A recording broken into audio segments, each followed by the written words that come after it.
यहां पर हमारे पास एक नेगेटिवली चार्ज्ड बलून है और एक पॉजिटिवली चार्ज्ड वुल है।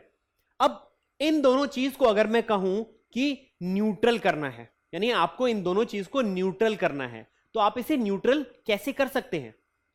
तो सबसे आसान तरीका होगा कि हम अर्थ की सहायता लें, अर्थ की हेल्प लें जिस पे हम रहते हैं। तो अर्थ क्या है एग्जैक्टली, क्यों उसके हेल्प लेने से हम किसी भी चीज को न्यूट्रल कर सकते हैं? तो ये जो अर्थ है या पृथ्वी है जिस पे हम रहते हैं, वो एक न्यूट्रल ऑब्जेक्ट है।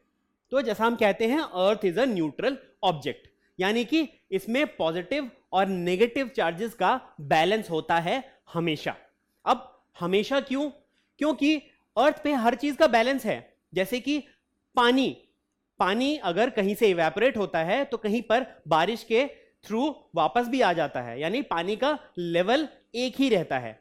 उसी तरीके से चार्जेस का लेवल भी एक ही रहता है, क्योंकि ये इतनी सारी चीजों से कांटेक्ट में है। तो अगर कहीं से चार्ज निकलता है तो कहीं से उसके अंदर वापस भी चला जाता है, और इसीलिए अर्थ हमेशा न्यूट्रल ही रहती है।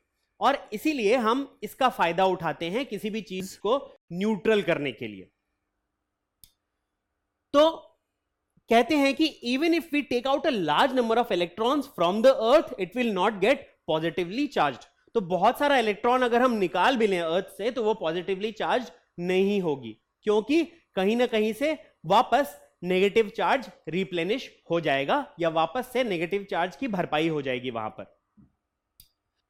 उसी तरीके से even if we put large number of electrons into the earth, it will not get negatively charged. तो फिर से वही बात, अगर हम बहुत सारे इलेक्ट्रॉन्स या बहुत सारे नेगेटिव चार्ज अर्थ के अंदर डाल दें तो भी वो नेगेटिवली चार्ज नहीं होगी, क्योंकि कहीं ना कहीं से इलेक्ट्रॉन्स या नेगेटिव चार्ज का ट्रांसफर हो जाएगा किसी और वस्तु में, और उस तरीके से अर्थ हमेशा न्यूट्रल ही रहती है। तो अब हम किसी भी ऑब्जेक्ट को जो कि चार्ज्ड है उसे अगर हम न्यूट्रल करना चाहते हैं तो हमें क्या करना पड़ेगा?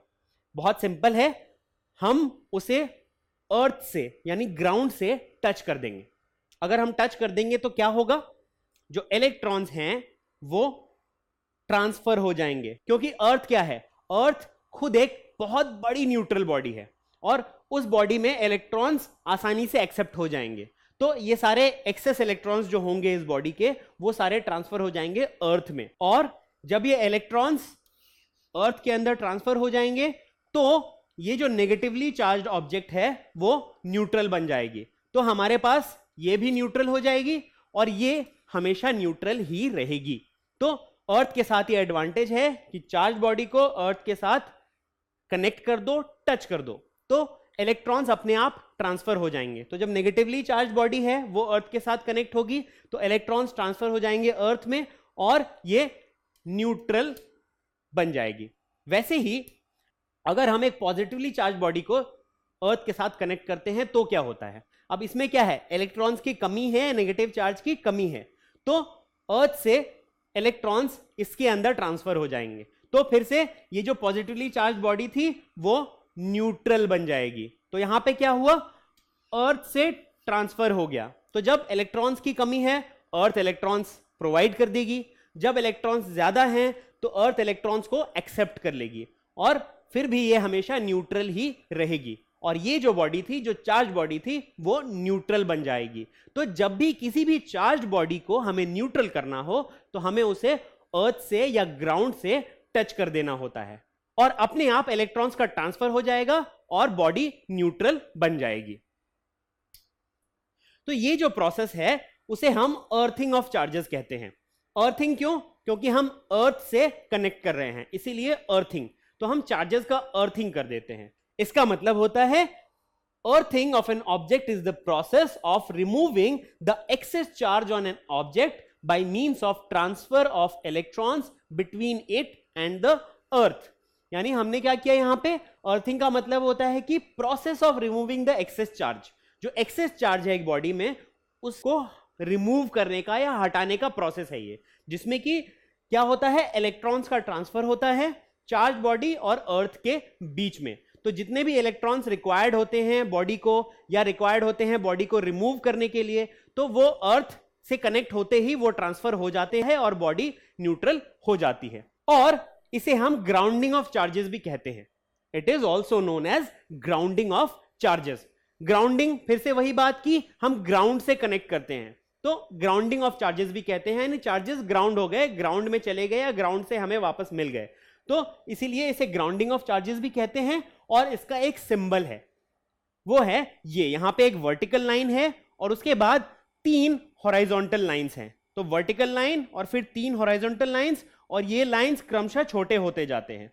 तो जो हॉरिजॉन्टल लाइंस हैं सबसे लंबा होता है, फिर एक उससे छोटा, फिर उससे भी छोटा, और उसके ऊपर एक वर्टिकल लाइन है जो कि आप बोल सकते हैं कि एक उल्टा टी बनाता है, और फिर 2 लाइन होते हैं। तो ये सिंबल है हमारा ग्राउंडिंग का या अर्थिंग का। तो किसी भी चीज को जब हमें न्यूट्रल बनाना हो तो हम उसे अर्थ से कनेक्ट कर देंगे, तो अर्थिंग के प्रोसेस से हम उसे न्यूट्रल बना सकते हैं। Don't forget to subscribe to our channel. You can also register for free at deltastep.com to get all learning resources as per ICSE, CBSE, IB, Cambridge, or any other curriculum. Over 5,000 amazing lectures across maths, science, English, and social science. Our unique interactive video technology keeps you engaged, and our iDictionary feature allows you to quickly revise any concept. Master each topic at your own pace with our adaptive practice technology and 1 million plus questions. Get instant answers and detailed solutions. Be exam ready by taking unlimited mock tests, performance analysis along with actionable feedback, personal tutors to resolve your slightest of doubts. That's not all.